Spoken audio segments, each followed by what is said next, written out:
બીજું ક્યાં ગયું? એ પૂજા, મારું બીજું બૂટ ક્યાં છે? મને શી ખબર, ક્યાંક ઓફિસમાં તો નથી ભૂલી આવ્યા ને? મેં સવારે ચા પીધી છે, ભાંગ નહીં. અને આ બૂટ છે, છત્રી નહીં કે હું છત્રી હોય તો ભૂલી જાઉં. તે તમારો કઈ ભરોસો નહીં. નિશાળના છોકરાઓની જેમ આવતા વેતા જ તમારા બૂટ ફેંકી દો છો તમે અહીંયા ત્યાં. પછી સવારના પોરમાં મારે તમારી માટે નાસ્તો તૈયાર કરવો, તમારો ડબ્બો તૈયાર કરવો કે પછી તમારા બૂટ શોધવા? બૂટ શોધને. શોધું છું. દરવાજો ખોલ. હવે હું દરવાજો ખોલું કે તમારા બૂટ શોધું? દરવાજો ખોલ. બૂટ શોધું છું. અરે યાર,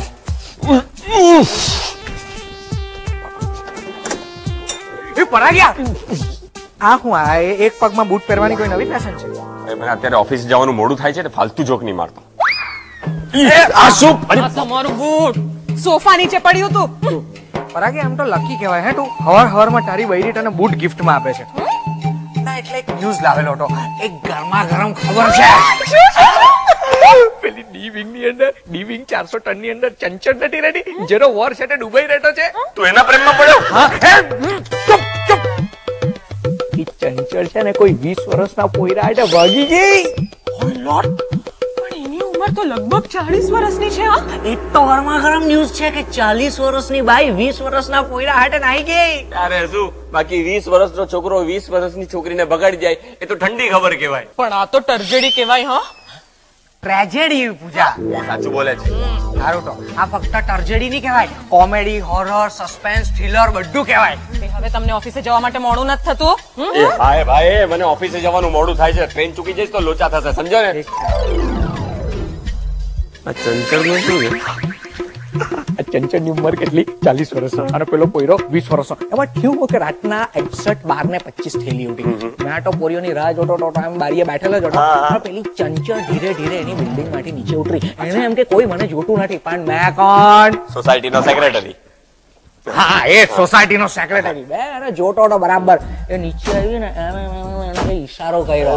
પેલા પોયરાને એમ ઈશારો કર્યો. પોયરો સમજી ગયો. પોયરો આમ કટો આવ્યો અને લોકો ટેક્સી બોલાવી ને ટેક્સી ની અંદર ચઢાઈ ગયા.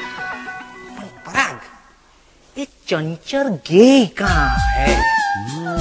ચંચળ ગઈ ક્યાં છે? 8:25 ની લોકલ માં. 8:25 ની લોકલ તો મારે પકડવાની. સાલા મરાવીશ મને. એ પૂજા, દરવાજો બંધ કર દે. તું મરાવી નાખીશ. મેં બી આવતો છું.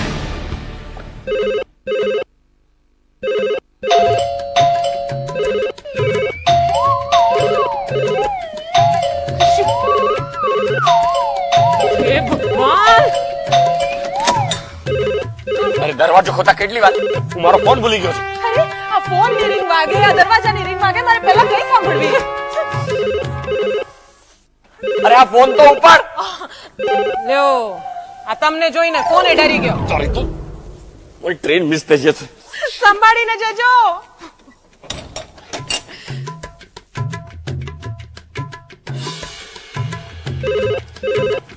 વારે ઘડીએ કોણ ફોન વગાડ્યા કરે છે? હેલો. હાય જાનેમન. Hello. Hello my darling Pooja. કોણ? હું રાજીવ. અને હા, પેલો ખડૂસ ગયો? મને કેમ ખબર પડી કે પરાગ ખડૂસ છે? તમે કોણ બોલો છો? હું રાજીવ બોલું છું. પેલો ખડૂસ પાછો આવી ગયેલો ને એટલે મારે ફોન કાપી નાખવો પડ્યો હતો, એટલે ફરીથી કરું છું. તો એ ફોન તમે કર્યો હતો? હા, મારી બ્યુટીફુલ, મારી ક્યુટ પૂજા, એ મારો ફોન હતો. પણ તમે મને શા માટે ફોન કરો છો? તને એક વાત કહેવાની હતી કે મારા સપનાઓમાં તો તું દેખાય જ છે, પણ ફિલ્મની દરેક હિરોઈનમાં પણ મને તું જ દેખાય છે પૂજા. સીટી વાગી ગઈ. જુઓ, હમણાં મારા કિચનમાંથી મારા પ્રેશર કુકરની સીટી વાગે છે ને જો મારી રસોઈ બગડી જશે ને તો મારો ખડૂસ મને બગાડી નાખશે. ભગવાન, એ કોડિયારમાં મારી રક્ષા કરજો.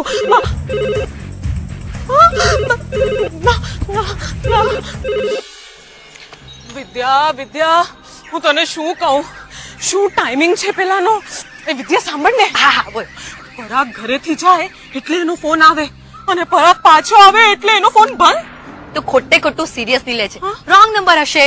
અરે પણ એને ખબર છે કે મારું નામ પૂજા છે. આટલું જ નહીં, એને એ પણ ખબર છે કે પરાગ ખડૂસ છે.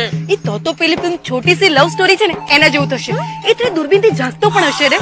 હાય હાય, મારા આખા ઘરમાં તો એક જ બારી છે અને એ પણ મારા બેડરૂમમાં. હવે તો રાતે સૂતી વખતે મારે બારીએ બંધ કરી નાખવી પડશે. હા, પણ આ તારા પ્રેમમાં પડનારો યંગ ઇડિયટ છે કોણ? એટલે ના એટલે પરાગભાઈ એમ કહેતા હતા કે તારી સાથે લગ્ન કરીને પસ્તાઈ રહ્યા છે. તો એ પરાગ જાણે કોઈ રિતિક રોશન ન હોય. પેલો છોકરો છે ને સાચું જ કહેતો તો કે પરાગ સાચે જ ખડૂસ છે. ચાલ ચાલ હવે ઘરે જા. એ યંગ ઇડિયટ નો ફોન આવે કે ના આવે, પરાગભાઈ ઓફિસેથી આવતા જશે.